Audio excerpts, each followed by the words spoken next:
So the last time we sat in front of a camera like this was in Port Harcourt, December 2015. Wow. About 2 weeks after he dropped the single Gentleman. Wow. Yeah. And it's been like 5 years now, or 6 years, and a lot has changed. A lot has happened. And I feel like you've advanced at a very tremendous degree. And to capture that advancement, right, I spoke to some of your colleagues in music.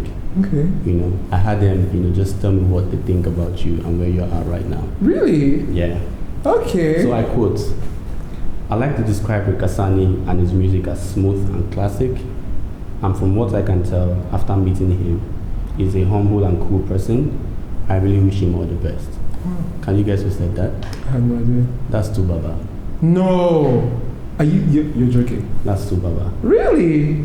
Yeah. That is incredible, man. Can you tell me about the time you met Two Face? Oh my God. The first time, okay, I've seen him many times, but the first time he actually spoke to me, we're in the same place. We're built for the same event in Abuja. So it was me, him, Style Plus. So we ran into each other backstage. So he was like, man, Ric Hassani, he was like, and then I took a video. Of course, you have to take a video of that kind of thing. So I took a video. He was like, man, Ric Hassani, this is one of the real ones. This is one of the real ones. And that really, like, I always remember that, and that means so much to me, man. I mean, Two Face is such an icon, an incredible, icon aside, incredible human being, and that's what's more important to me. You know what I mean? So it's such a great thing. I'm so. This has made me so happy. I hope you're not lying, because this has made me so happy. I'm so happy about this, man. So happy.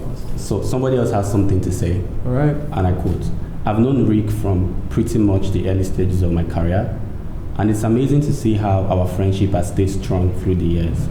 I don't have a lot of friends in the industry, but Ric is one of those that I'll be there for any time and any day he calls. Why? Because he'll do the same for me. His music is therapeutic. There's this vulnerability in his voice and words that makes him feel very endearing. I'm excited to see all the amazing things that the future holds for my friend. That's Johnny Drill. Wow, that's amazing. Tell me about your relationship with Johnny Drill. Oh man, he's an incredible guy. He's such an incredible guy, man. Very, very talented. Just a cool guy, man. He's just a cool guy. I've known him for a minute. I've known him for a while, long before any of these things really started happening, and he's such a great guy. We have a very good relationship. Such a great guy. The next person that had something to say about you is Chike. Okay. He says Ric is somebody who genuinely means well for his fellow human being. Starting with my career, Ric played a huge role, and he still plays a very huge role. He's been a pathfinder for me. When I started to work independently, I needed to ask certain questions. I went to him a number of times, and he never hesitated to help. He even gave me more help than I thought would come. He's a friend, a brother, and an amazing guy. I really, really pray he stays the same. Wow. That's nice. These are very nice things, Oh man, this is really cool. This has made me very happy. This is my favorite interview. This is already. This is so nice, man. This is so nice. Finally, I appreciate that, man. From somebody else. Okay. It says Ric used to be a studio rat back in the day at Sam Clair's studio in Omole. Yes. He would hail us when we were making music and recording with Wiz and everybody else. He was like a cheerleader to us, and he was also a rapper. One day after several years, I turned on the TV and I was surprised to see him singing. His music is unbelievable. He has become very appealing, especially to the ladies. His transformation is something I love and I respect a lot. Those are the words of Scales. Wow, Skelo. Tell me about those days. See, man, it's to be honest, that was the foundation of a lot of what I stand upon now. Like what I learned in that studio is what has really formed me or even kept me here that I am today. I'm very, very grateful for that moment. I mean, it was very rough. You know, I'm saying I'm grateful for it now. Let's not think that it was very rosy and nice. It was very, very rough, but the lessons I learned there, man, like I couldn't have learned them anywhere else. And the people I met too, like Scales, of course, man, just incredible, man, incredible. Now to see that you were in that space when these guys were like, you know, kicking off their career for like mainstream acceptance and whatnot, and then it happened for them. Someone who shared that moment with them when they were building. How did it make you feel? You know, people say there's this fear of being left behind or being left out. Is that something you dealt with at some point? You know, I never really, to be honest, I never really felt that way. I never really felt that I was being left behind. I just felt like, I was just waiting for my own to just come. You know, I didn't feel left behind at all. I've always had this sense of individuality. I'm someone who I respect my own, you know, like I'm happy for everybody else, but I always stay true to, let me just wait for what's mine, you know what I mean, like, so I never thought about it as me being left out or me, but I just said, okay, their own has come, let me just keep waiting for mine and keep trying to get it. I never for once felt like I was being left out, no. But of course, the normal human young guy in me is like, oh, more when my own go pop now or something, you know. Or I mean, seeing Wiz and Scales and even Adekunle Gold at the time, because he used to come around the studio at that time. With Sam, man, it was very hard to see, but I just thank God that I'm still waiting for like, I still have a lot to do, you know, so I'm still waiting to see how far I go. Now, Skills spoke about your transition from rapping to singing, and that's what like a lot of people also saw, but not many rappers were able to successfully transition. You know, a lot of people tried it, even though they did eventually, they were met with a lot of backlash or, you know, complaints from fans who used to love them as rappers and whatnot. How were you able to make that transition successfully? And at what point did you realize that it was time to switch from being a rapper to a singer? Yeah, you know, the thing about me is I didn't transition from rapping to singing. It looks like that, but I transitioned from singing to rapping because I'd always sang. I had to learn how to rap. Because at the time when my friends started performing, the cool thing to do was rap. Like then it was G Unit and 50 Cent and, you know, Lloyd Banks that were reigning. So for me to come out and do, they were like, excuse me, you know. It would be like something, are you even mad? Like, you know, I would have been met with a lot of yabs and insult. And being a young guy, the number one thing on your mind is to be cool. You want to be cool, you know. That's your goal in life, you know what I mean, at that time. So I just knew that if I'd sang that time now, I would have been stoned to death, you know. So I had to learn how to rap so I can be cool like everybody else. But when I'd rapped for so long, and it did well, but it just wasn't something, because I learned how to do it. I always had to, on your marks, get set, go into rapping. It wasn't something that I can just wake up and do. I had to gas myself up and get into the character. And it's very exhausting, you know, when you have to get into character every time for something. It's like I'm being fake, you know. So when I just got tired of always having to get into character, and it boiled down to, okay, oh boy, what do you want to do for the rest of your life now? I had to go back to singing, which is something I'd done since I was 6 years old. I was in the classical choir when I was 6 years old, you know, until I was 14. Then I went to boarding school and then I came back. So singing is something I'd always done, but I just felt it wasn't cool at the time. So I transitioned into learning how to rap, you know. That's why it was so smooth for me to just become start singing, because that was something I'd done before I started rapping. That's impressive. Your album, The African Gentleman, was, for me, a stamp of that transition, not just musically, but also from a character and principle point of view. I'll tell you a story. You know, the song Gentleman, when that song was released in December 2015, I was just coming out of a very distasteful phase of my life. And the song for me, you know, kept on sounding, echoing what I could become. You know, and it kept on flogging me, and it painted a picture for me what is possible. and eventually prompted me to seek out change for myself. Oh, wow. Right? So we come from an environment where being aggressive or being a gentleman is not like the everyday thing, right? You are from Port Harcourt, you know, we are Nigerians, Lagos, we see it every day. Aggression is in many ways glamorized. You know, although this is now changing because of like the work that people like you are doing and people who, you know, who are doing like amazing work just to like really redefine what it means to be a man. Yeah. You know, but how did you defy those negative male images that were painted, you know, when you were growing up and decided for yourself, this is what it means to be a man and this is who I'm going to be? This is so incredible what you've just said, man. So incredible. Okay, let me answer it this way, right? To be honest, when I decided to come out with the brand of being a gentleman and being soft and singing and all that, I was very scared. I felt like people were not going to accept it, especially in Nigeria here. But the only confidence that I had was that, see, this is how I am. I'm a very gentle guy. You know what I mean? Like, and there was something that Oprah Winfrey said that changed my life. She said, if you want to find yourself or if you want to be a great person, that the greatest of people are those that align their personality with their purpose.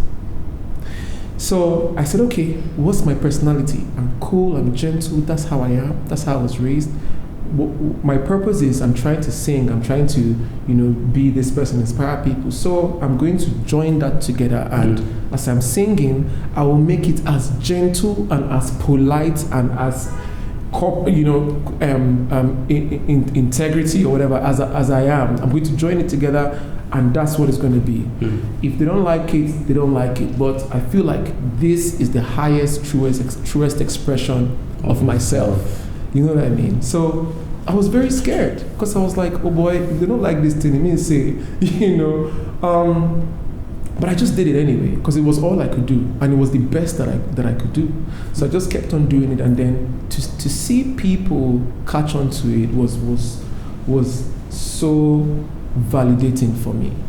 You know, I had a lot of messages like people like, hey, like I've been waiting for somebody to just do it like this, you know, or to just sing like this. Because before then, or even at that time, all the male figures were all bravado, like African, wind your waist now, I'm the man. You know, there was no male character that's like, oh, how are you doing? How can we talk about this? How can we, you know, there was no vulnerable character. So I represented that for a lot of people and showed that, see, there is strength in that thing. Strength is not only when you are physical and aggressive.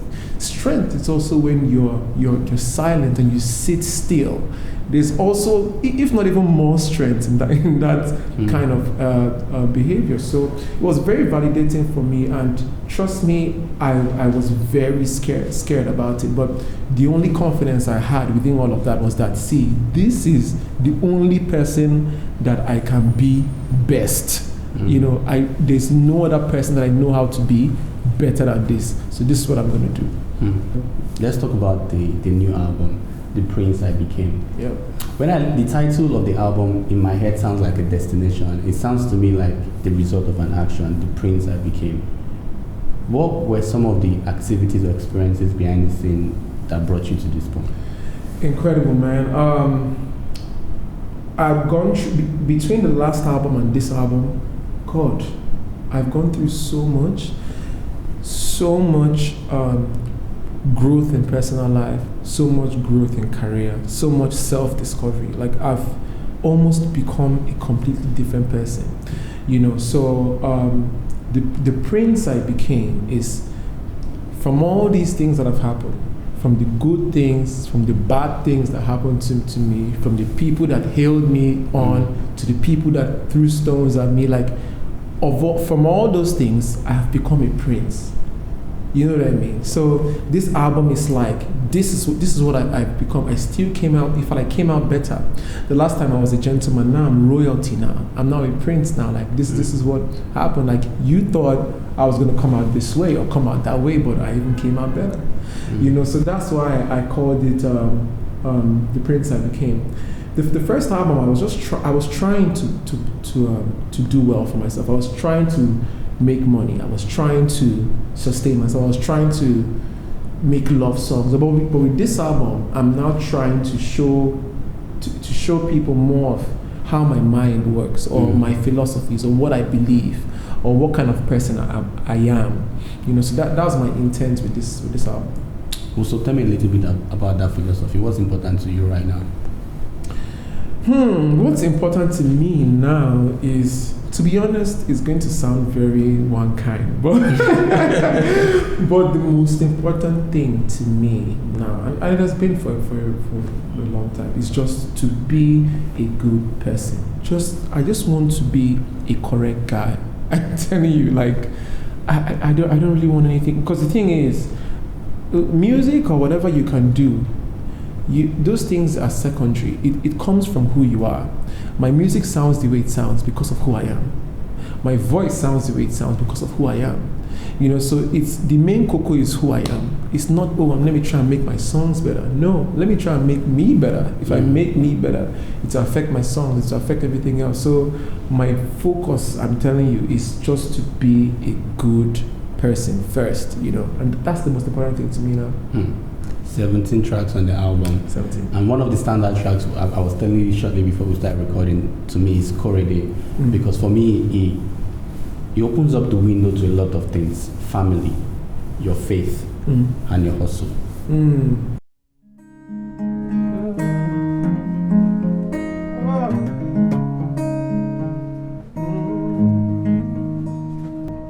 I've been through some things before. You meet here in Kono, Moranti Bakterin Kami. I gone from 0 to hero. Stack my money in kilos, throw it out the window. Nisi Monti Bada Wole, Ashani, Wole Dami Duro, Wole Dami Duro. I am Masikolo Tamu Eda Sheun Rereo Tiadarao Orimi Bami Sheo King Koreleo Edami Bami Sheo. Oh yeah Orimi Bami Sheo King Koreleo Edami Bami Sheo. Shanu me. I've been through so many things. Making money now, flying overseas, they see me. Now steady on the screens.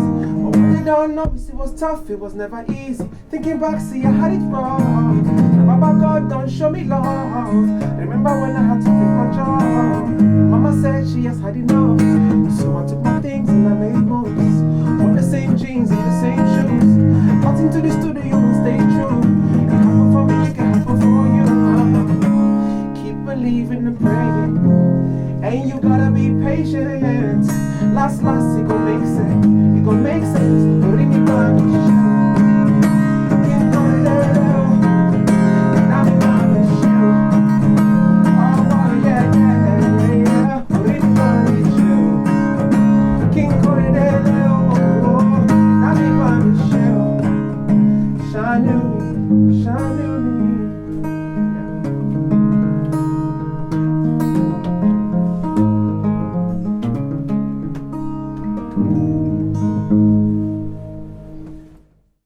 What's your view of religion? And can you be spiritual without being religious?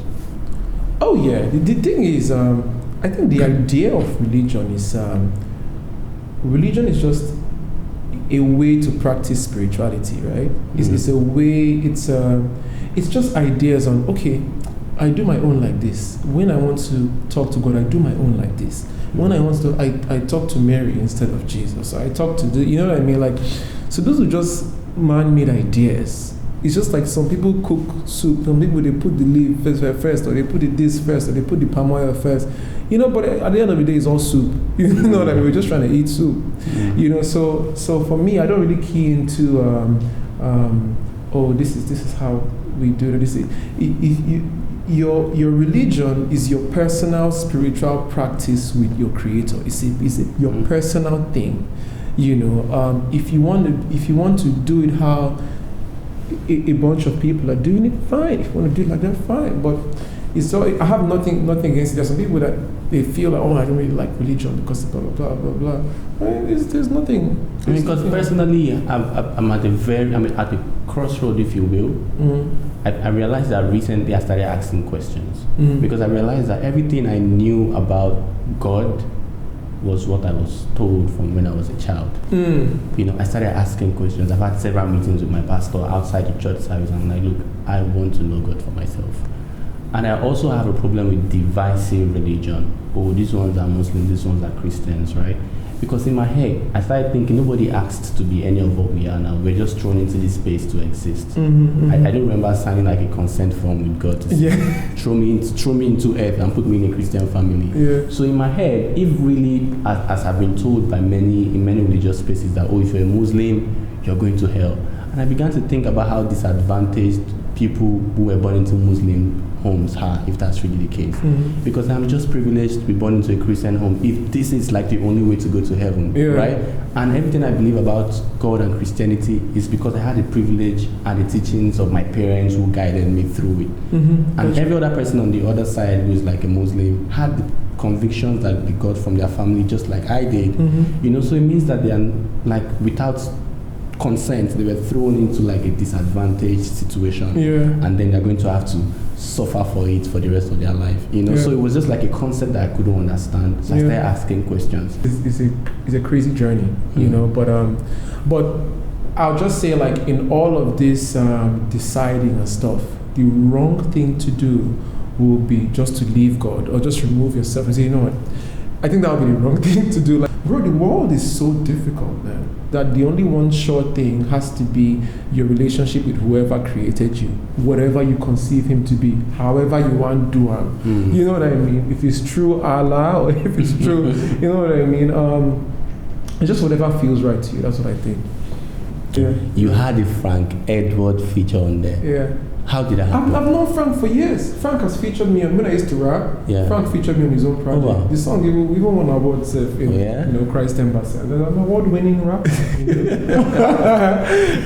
I've known him for a very long time. Very long time.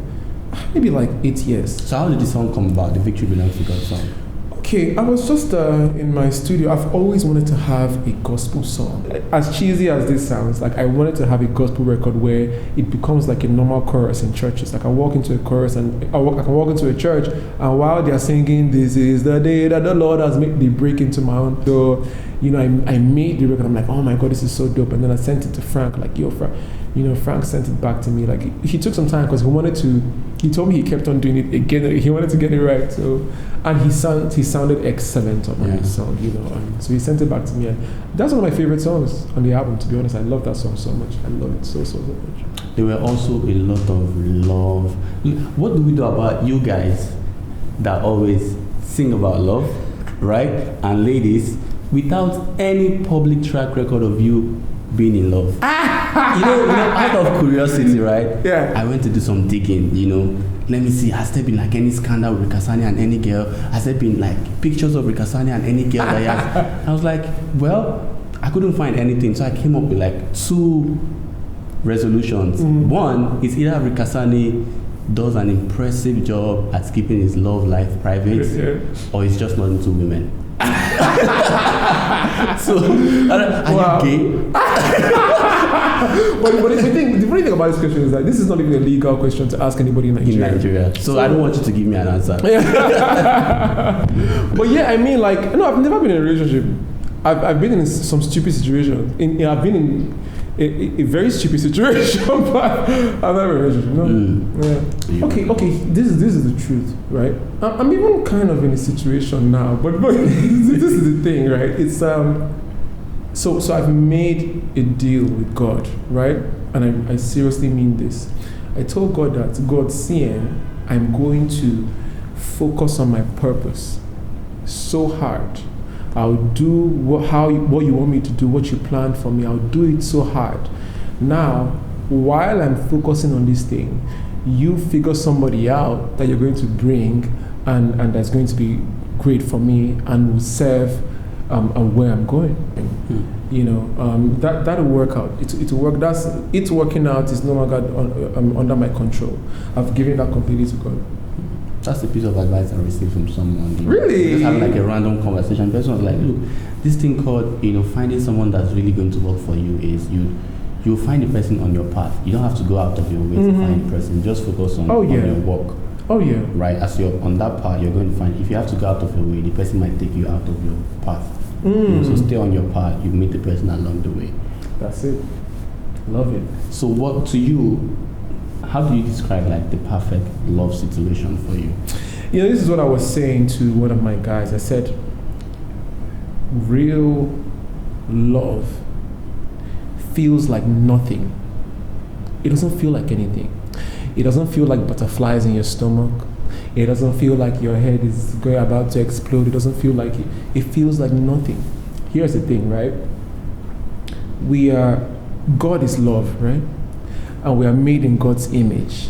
That means that we are love, right? So if somebody is coming to pour love inside of you, it should feel like nothing, because they're just pouring what is already inside of you. If you pour water inside water, it's water.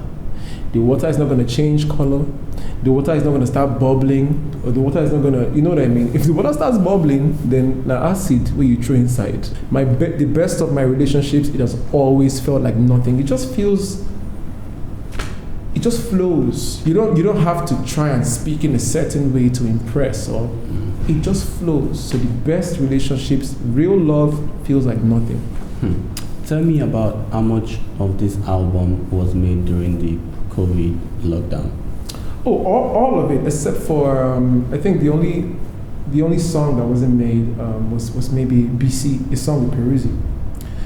That was made a while back, but every other song was made in my studio here. Yeah. What the lockdown situation? What did it make you realize about yourself? What I learned about myself is I am a very, very compassionate guy. Like, I really, really care a lot about other human beings. I don't know why. I don't even really like it sometimes. A lot of people like that about you. Yeah, but why? Because it's actually not very easy. I mean, because it's not easy. I think because the world needs balance, right? Because we find a lot of people who don't care. Yeah. A lot of people with selfish interests. So the moment you experience somebody that brings a different type of energy to the table, it stands out to you because that's not what you find every day, right? So it makes you more memorable, in the hearts of people, because people will come and go, but the experiences that they have with you always stay, right? So if it's a pleasant experience, of course, people would hold it closer to their heart than they would every other person that makes them feel like every other person makes them feel. Oh wow, this is a very nice interview. Wow. And we've spoken about how your colleagues in the music space view you. I wanted to speak how you view yourself in this music space. Because I remember one time we were talking about a clip of Rema performing somewhere, I think it was in the US, was going around when he was on tour. And you put out a tweet to say, look, I was actually on tour not long ago, and the venues I was using actually look bigger than what I am seeing now. But somehow it feels like people like me don't get that type of recognition. But tell me about, why you felt the need to speak up in that moment. No, man, first of all, I'm a huge fan. Rema is incredible. You know what I mean? But what I was just saying at the time was, it wasn't even about me. I was not trying to, what am I trying to make people talk about the shows for? I've already gone for the show. They've already paid me for the show. So saying that to spite or to make people talk about it, what's really do for me? You know what I mean? So it wasn't like I was saying that to mean anything. I was really saying that for other people that I have to inspire. It wasn't about me, and I'm saying it because if people tell my own story more, you're inspiring more people that are like me. The reason why there are not a lot of people that are like me that are trying to come up now is because nobody is telling my story. More people are trying to be like Rema because you're telling more of his story, so they feel like being like me isn't possible. they only now believe that it's only being like Rema that is possible. No, if you want to tell the story, tell and finish. Tell it across the board. And the way that those his shows were being hyped, like I was happy. I was like, man, let me go and check these shows out. Man, this is so cool. Then I go and check. And I'm like, okay. So if they're talking this much about A, why aren't they talking this much about B? So that people can know that A and B is possible. It's just a matter of choice. So that's why I was saying that. But obviously, of course, it'll be taken out of context by people that are not very, very bright. Obviously, and then that's okay. Like, we have love for you guys too. And that's fine. I didn't see it as what I was saying wasn't a lie. It wasn't a lie. It was very true. You can check the videos there. I've done, what I'm talking about, like 10,000 people that don't even speak English, 7,000 a year, 12,000 a year, not even Nigerians, like people from the country, But those are the stories that people in Nigeria, they need to know. There are some people that genuinely think that I am not doing well financially wise because of the kind of music I make. So what are you telling people that are coming up now that they can't make the kind of music I'm making, if not they won't have money? How am I, like, how? You know what I mean? Like, they just don't know. They don't know how much I earn or how much, so it's just, I just said that so that people can start telling all the stories. It wasn't about Rema, it wasn't even about me. Yeah. Finally, I pointed 2 moments on your album where you were like knee deep into your faith and spirituality. Will it be, not out of the world to expect that you dabble into a gospel album at some point? Because we started from a gentleman, right? Now it's like royalty. Where do we go from here? Nah, I don't think I don't see myself. I don't see myself doing a complete gospel album. I don't see myself doing that. But I don't know. Let's just. Nah, I'm never gonna do that. We'll never say never, though. Oh yeah, never say never. But no, I'm never gonna do that.